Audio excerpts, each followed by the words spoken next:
Naamán era un hombre que imponía respeto. En Siria, su fama resonaba entre los corredores del palacio y los campos de batalla. Era el comandante del ejército real, un hombre valiente, estratégico, admirado, incluso temido. El texto bíblico lo resume con una frase poderosa. Naamán, general del ejército del rey de Siria, era varón grande delante de su señor y lo tenía en alta estima, porque por medio de él había dado Dios salvación a Siria. Segunda de Reyes 5:1. Un hombre de guerras ganadas, de medallas y reconocimientos, pero con una grieta que no podía ocultar. Naamán tenía lepra. Una enfermedad temida, lenta, cruel. No solo corroía la piel, consumía la dignidad. La lepra aislaba, marcaba, degradaba. Y aunque su cargo lo mantenía en la élite, su cuerpo hablaba de una fragilidad que ni su espada podía defender. En su casa, entre criados y soldados, vivía una joven israelita. Una niña arrancada de su tierra, probablemente durante una incursión militar. Ahora sirviente de la esposa de Naamán. No tenía nombre en el relato, pero sí voz. Y fue esa voz la que cambiaría el rumbo de toda la historia. Un día, al ver la condición de su amo, no guardó silencio. No deseó su muerte, no alimentó rencor, habló con compasión. Si rogara mi señor al profeta que está en Samaria, él lo sanaría de su lepra. Versículo 3. No fue una sugerencia casual, fue una declaración de fe. Una esclava anónima en tierra extranjera creyendo que el Dios de Israel podía intervenir, aún a favor de un enemigo. Naamán escuchó, y por primera vez, ese general acostumbrado a dar órdenes, decidió obedecer una voz que venía de lo más bajo. No de un consejero real, no de un sacerdote, de una niña, una extranjera, una sierva. Y con esa semilla de esperanza comenzó el viaje que lo confrontaría no solo con su enfermedad, sino con su alma. Naamán no era un hombre fácil de convencer. Su vida había sido forjada entre órdenes, estrategias y decisiones firmes. Pero aquella voz de la sierva no se desvanecía. ¿Y si era cierto? ¿Y si en Israel había una respuesta? ¿Y si existía un poder más allá de su espada, su rango y sus dioses? Decidió hablar con el rey de Siria, y el rey, movido por afecto y pragmatismo, no cuestionó la idea. Si su mejor general estaba en riesgo, cualquier opción debía ser considerada. Pero como político, hizo lo que sabía hacer. Trató el asunto con diplomacia. Redactó una carta y la selló con autoridad. No era una súplica al profeta, era una orden dirigida al rey de Israel. Un gesto de poder envuelto en lenguaje oficial. Además, envió una gran cantidad de plata, oro y vestidos lujosos como muestra de respeto o intento de compra. Naamán emprendió el viaje, no como un necesitado, sino como un emisario del poder sirio. Caballos, carros, escoltas. El espectáculo avanzaba rumbo a Samaria. Cuando llegó, presentó la carta al rey de Israel, y lo inesperado sucedió.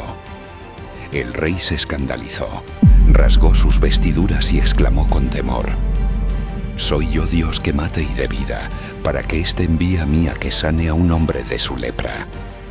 Considerad cómo busca ocasión contra mí». Lo tomó como una provocación, una trampa. Pensó que Siria buscaba una excusa para justificar una invasión. No vio fe, vio amenaza. No entendió que no era un juego político, sino un clamor desesperado. Pero alguien sí lo entendió.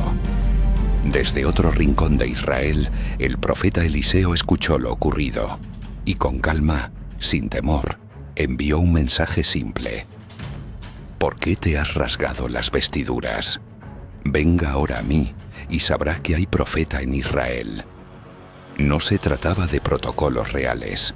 Era un asunto entre Dios y un hombre quebrantado. Naamán no se retiró tras el desconcierto del rey. La carta había fallado, pero aún quedaba el nombre que la sierva había mencionado: un profeta en Samaria. Y ese profeta había hablado. Eliseo, hombre de Dios, lo invitaba. No con pompas, sino con propósito. Naamán se dirigió a su casa y lo hizo como sabía hacerlo, en grande. Llegó con sus caballos, carros, sirvientes y presentes. La escena era digna de un desfile militar. El poderoso general sirio se detenía frente a la casa del profeta hebreo. El aire debió tensarse. Todos esperaban el protocolo. Que Eliseo saliera, lo saludara, lo honrara. Quizá que levantara las manos, dijera palabras solemnes, invocara al cielo con un gesto teatral. Eso era lo que Naamán imaginaba. Eso era lo que esperaba. Pero Eliseo no salió. En vez de recibirlo personalmente, envió a un mensajero con instrucciones claras. Ve y lávate 7 veces en el Jordán, y tu carne se te restaurará y serás limpio. Nada más, nada menos. Naamán quedó perplejo y luego furioso. Eso era todo. Ni siquiera el respeto de salir o recibirlo. Un río sucio como el Jordán en lugar de los majestuosos Habana y Farfar de Damasco. Un simple baño como receta. Se sintió humillado. El orgullo que siempre había sido su escudo ahora se activaba como lanza. No entendía que no se trataba de fórmulas, ni de ceremonias, ni de que Eliseo necesitara mostrarse. El poder no estaba en el gesto, sino en la obediencia. Pero Naamán no lo veía así. Dio media vuelta, lleno de ira. Su sanidad estaba a unos pasos, pero su ego era una muralla más grande que su enfermedad. No estaba enfrentando solo una lepra física. Estaba cara a cara con la lepra del alma, la autosuficiencia. Y en ese momento, el milagro estuvo más lejos que nunca. Naamán estaba fuera de sí. Se sintió despreciado. Acostumbrado a honores, esperaba que el profeta lo tratara como correspondía a su rango. Y ahora ni siquiera salía a recibirlo. Le mandaba un mensaje como si fuera un sirviente más. Un simple baño en un río embarrado como el Jordán. Era inaceptable. He aquí yo decía para mí, saldrá él luego, y estando en pie invocará el nombre de su Dios, y alzará su mano, y tocará el lugar, y sanará la lepra. Segunda de Reyes 5:11. Tenía en mente un milagro espectacular, algo digno de un héroe de guerra, pero recibió una instrucción sencilla. Demasiado sencilla. La furia del general sirio crecía con cada paso que lo alejaba de la casa del profeta. ¿No son Habana y Farfar ríos de Damasco, mejores que todas las aguas de Israel? ¿No podría lavarme en ellos y ser limpio? Versículo 12. Lo que le dolía no era solo el método, era la humillación. Su orgullo, ese escudo invisible que siempre había llevado, ahora le impedía ver lo esencial. Que el milagro no se trataba de un acto de grandeza, sino de una rendición. Pero entonces, en medio de su enojo, una voz distinta irrumpió.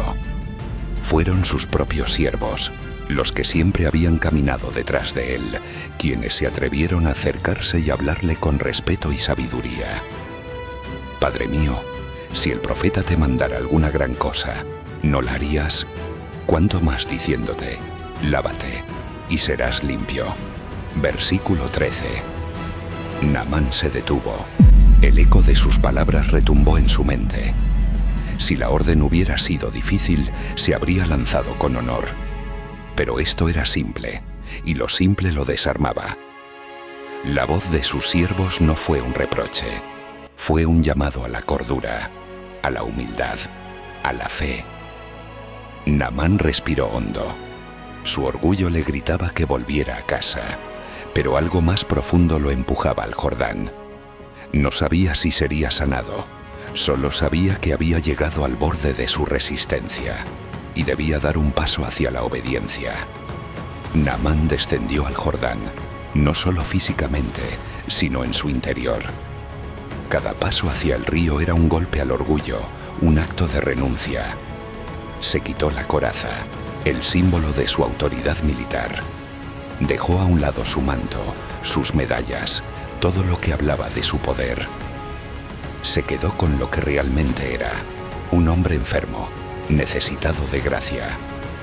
El Jordán no era un río imponente, sus aguas eran turbias, lentas, ordinarias. Pero allí, en lo común, Dios había escondido un milagro.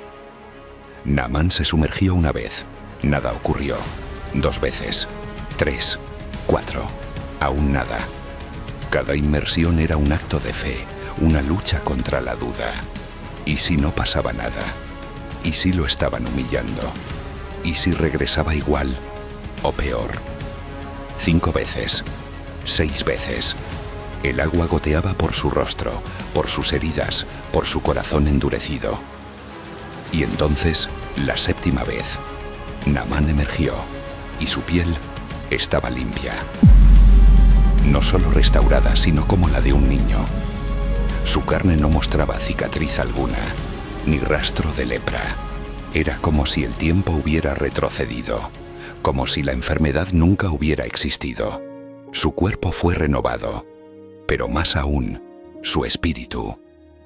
Porque algo se había roto en ese río, su autosuficiencia. Naamán no fue sanado solo por lavarse, fue sanado por creer, por rendirse, por confiar en una palabra que parecía ridícula a los ojos del mundo, pero que venía del cielo. El general sirio, aquel que había llegado con caballos, oro y autoridad, ahora estaba de pie en la orilla, como un hombre nuevo. No había trueno, ni rayo, ni fuego del cielo, solo agua, agua y obediencia. Y allí comenzó su verdadera transformación, porque más allá de la piel restaurada, había nacido algo más profundo: fe. Naamán estaba listo para regresar, pero no como llegó. Había venido buscando cura, iba de regreso con salvación. Naamán no corrió de regreso, volvió con calma, con reverencia. No como general victorioso, sino como un hombre marcado por algo mayor que la guerra: la gracia. Se presentó ante Eliseo, esta vez sin exigencias, sin expectativas, y abrió su boca para declarar lo que ningún sirio había dicho jamás: ahora conozco que no hay Dios en toda la tierra, sino en Israel. Segunda de Reyes 5:15. No fue una frase religiosa, fue una confesión. Naamán, el adorador de ídolos, el servidor de Rimón, reconocía públicamente que solo Jehová era Dios. Su cuerpo había sido sanado, pero su alma había despertado. No quería regresar igual, no quería volver a Siria como antes. Por eso le pidió algo inusual a Eliseo: te ruego que de esta tierra no se dará a tu siervo más que la carga de un par de mulas, porque de aquí en adelante tu siervo no sacrificará holocausto ni ofrecerá sacrificio a otros dioses, sino a Jehová. Versículo 17. Naamán pedía llevarse tierra de Israel, no como un souvenir, sino como símbolo de un nuevo altar. Un lugar santo donde adorar al único Dios verdadero, aunque estuviera rodeado de idolatría. Incluso pidió perdón anticipado por el deber protocolario de acompañar al rey sirio en el templo de Rimón. Su conciencia ya no estaba dividida, su corazón tenía dueño. Eliseo no le impuso leyes, no le entregó una lista de reglas, solo le dijo: ve en paz. Naamán no se convirtió en israelita, no cambió de ciudadanía, pero algo más importante había cambiado: su lealtad espiritual. Lo que el pueblo de Israel muchas veces olvidaba, Naamán ahora lo proclamaba con pasión. La historia pudo terminar allí, un final feliz, con milagro y transformación. Pero la Biblia no oculta las grietas humanas, porque mientras Naamán se alejaba con gratitud, alguien más comenzaba a maquinar en secreto. Alguien que viendo la gracia deseó la ganancia. Gehazi. Naamán se alejó con paz en el rostro y tierra santa en sus alforjas. Pero en la casa del profeta, otro pensamiento comenzaba a germinar. Gehazi, siervo de Eliseo, lo observaba con ojos inquietos.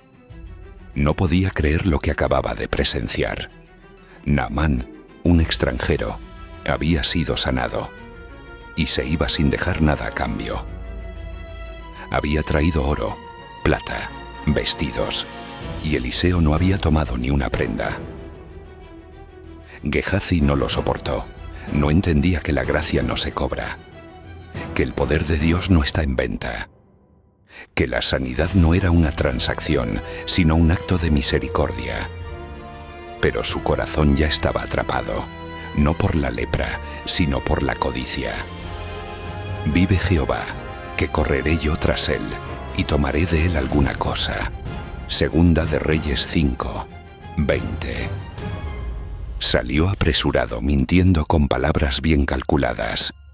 Alcanzó a Naamán y le dijo que justo después de su partida habían llegado 2 jóvenes profetas, y que Eliseo le pedía un talento de plata y 2 vestidos nuevos. Naamán, agradecido, ofreció el doble. Gehazi aceptó sin titubear. No robó con espada, sino con mentira. Ocultó lo recibido, lo guardó lejos de los ojos del profeta, pero no fuera del alcance de Dios. Cuando regresó, Eliseo lo esperaba, y con voz serena le preguntó: ¿De dónde vienes, Gehazi? Y él respondió: Tu siervo no ha ido a ninguna parte. Pero no se puede engañar al espíritu. Eliseo lo miró con tristeza, no solo por la acción, sino por lo que revelaba. ¿No estaba también allí mi corazón cuando el hombre volvió de su carro a recibirte? Es tiempo de tomar plata, vestidos, olivares, viñas, ovejas, bueyes, siervos y siervas.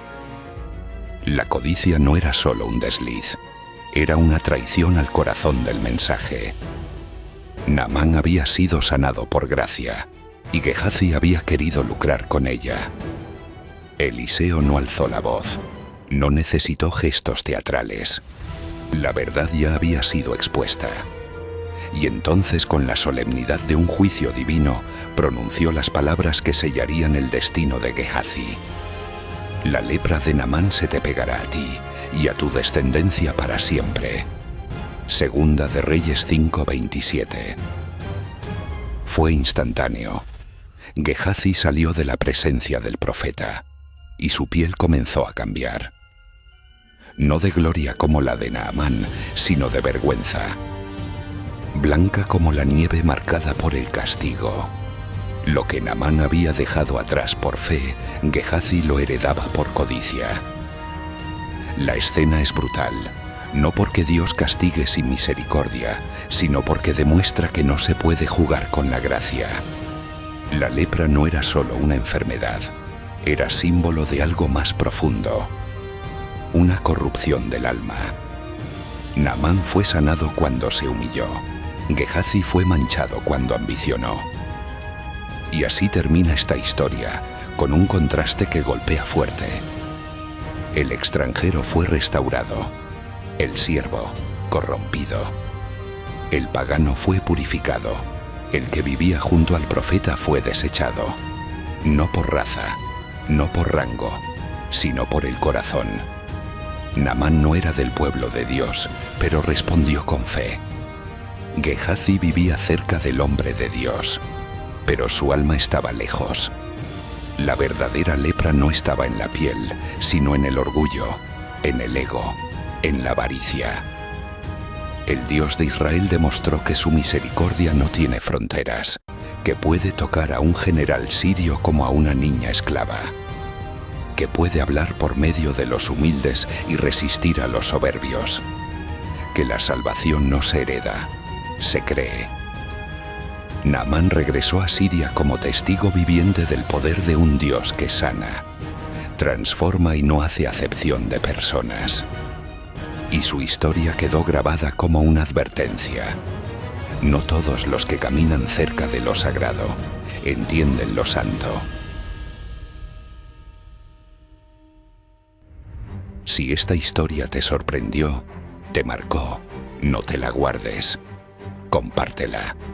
No olvides apoyar el canal para que sigas aprendiendo y comprendiendo estas maravillosas historias de la Biblia y sus profecías. Nos vemos en el próximo video.